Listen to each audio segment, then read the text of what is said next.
Then we come to the Iatmul, and this is in Papua New Guinea. Village life here is going to focus on the men's house. And we're looking at one of these ceremonial men's houses.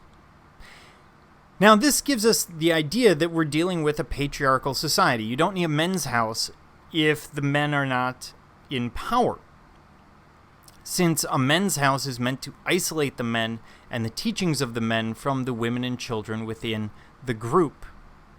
And this reinforces kinship links through various coming-of-age ceremonies. These ceremonies may take as long as 10 years, and they act to pass down information from one generation to the next, in this case, along patriarchal lines. Women and young boys are generally kept out. Men, therefore, control access to knowledge, and for them, knowledge is power. It becomes a literal power within the larger culture. The interior of the house is going to be split into rooms based on clan affiliation. So various clans will have rooms within these houses.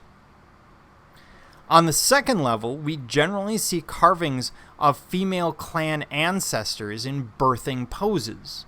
This is in recognition of women's role in bringing everyone in, but also that motherly role, that idea that women not only give birth to the society in a very physical, very real way, but they become the protectors of the young children. They become protective of the society. So you would think, well, that doesn't necessarily make a lot of sense. You've just told me it's patriarchal. Maybe this is some kind of more obscene idea, but it's really not.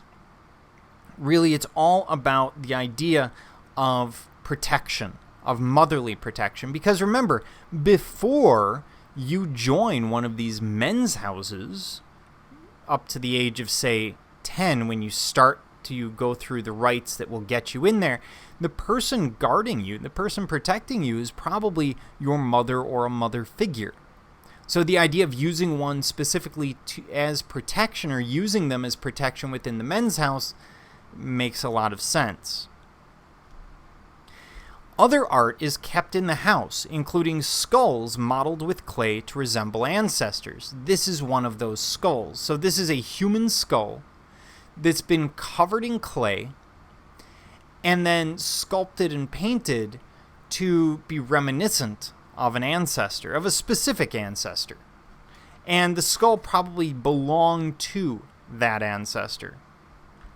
We also see, for example, ceremonial chairs, which we see here, which would refer to various deities. They could be protective spirits. They could be ancestors. We also see sacred flutes, hooks for sacred items and food, as well as masks, which are used in the coming-of-age ceremonies. And in their case, many of these masks will be kept from ceremony to ceremony, as opposed to other societies where we see them discarded for a variety of reasons. All of this is kept in the men's house away from the rest of the society, sort of giving us the idea of a specific role for men. Now, the women would have their own knowledge and their own ideas that they're passing down from mother to daughter, but they're not doing so in the same formal way that we're seeing from the men here.